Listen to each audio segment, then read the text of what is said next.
আসসালামু আলাইকুম everyone, Saima cooking হাউসে আপনাদের স্বাগতম। আজকে আমি রান্না করব গরুর কলিজা। তো ফার্স্টে আমি এখানে তেল দিয়ে নিচ্ছি। এখন তেলটা একটু গরম হয়ে আসুক, তারপরে আমি এখানে কাঁচামরিচ পেঁয়াজ দিয়ে দিব। তো আপনারা যারা মাংসে কাঁচামরিচ ভালো লাগে না বা কালারের জন্য আপনারা কাঁচামরিচ দিতে চান না, তারা স্কিপ করতে পারেন। তো আমি ভালোভাবে নেড়ে নিব যাতে পুড়ে না যায়। পুড়ে গেলে তরকারিতে গন্ধ আসবে। তো আমি এখন এখানে রসুন বাটা, আদা বাটা, এলাচ, দারুচিনি, গোলমরিচ এগুলো বাটা দিয়ে দিব। যাদের কাছে বাটা দিতে কষ্টকর মনে হয় তারা দিবেন না, তারা গোটাও দিতে পারেন। তো আমার কাছে মনে হয় এভাবে দিলে ঘ্রাণ ভালো আসে, তাই আমি এভাবেই দিয়েছি। তো আমি ভালোভাবে নেড়ে নিব যাতে করে পুড়ে না যায়। চুলা মিডিয়াম আঁচে দিয়ে রান্না করতে হবে যাতে করে মশলা পুড়ে না যায়।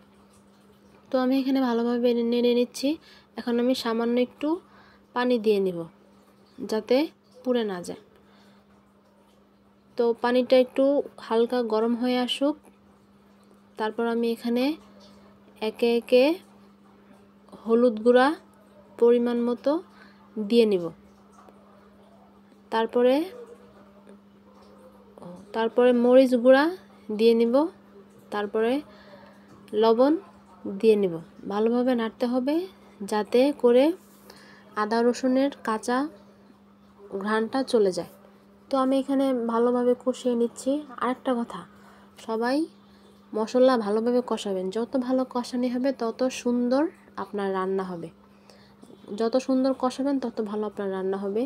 তো আপনারা চেষ্টা করবেন সুন্দর মতো কষানোর। তো আমার এখানে তেলটা উপরে চলে এসেছে।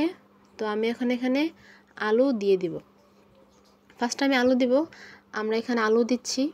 আপনারা যদি আলু ভালো না বাসেন তাহলে দিবেন না। আমাদের কাছে আলু ভালো লাগে তাই আমরা দিয়েছি। তো আপনি এখানে আলু দিয়ে নিলাম। এখন আমি কলিজাগুলো দিয়ে নেড়ে নিব। তো ভালোভাবে নাড়তে হবে যাতে পুড়ে না যায়।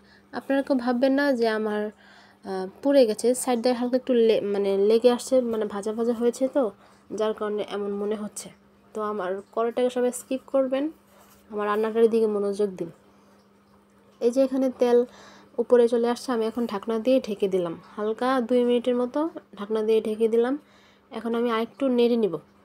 নেড়ে পানি দিয়ে দেব যাতে করে বেশি পুড়ে না যায় বা বেশি ভাজা ভাজা না হয়। তো আমি এখানে পানি দিয়ে অ্যাড করলাম।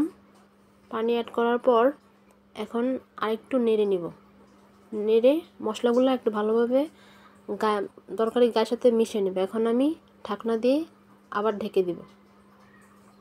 তো আমি এর মাঝখানে একবার নাড়া দিয়েছিলাম, এখন আমি আবার তরকারিটা ঢাকনা খুলে আবার নাড়া দিয়ে নেব।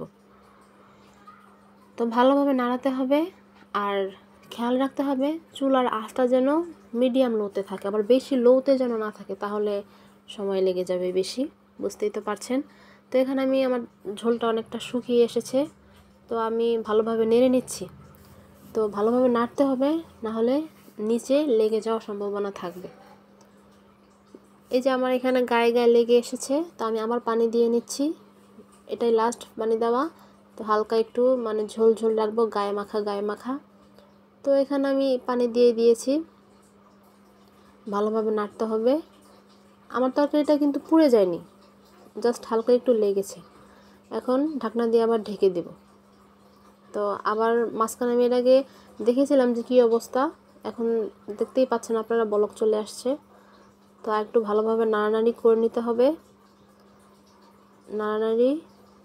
হবে। তো এখন আমি দেখতেই পাচ্ছেন কত সুন্দর রান্নার কালারটা এসেছে। তো আমার কাঁচামরিচ দেওয়ার কারণে রান্নার কালারটা এরকম আসে। তো আপনারা যারা ভালো লাগে না তারা স্কিপ করতে পারেন। আর এখন আমি শেষে এলাচ, দারুচিনি, গোলমরিচ, জিরা বাটা এগুলোর একটু হালকা গুঁড়ো দিয়ে নিলাম।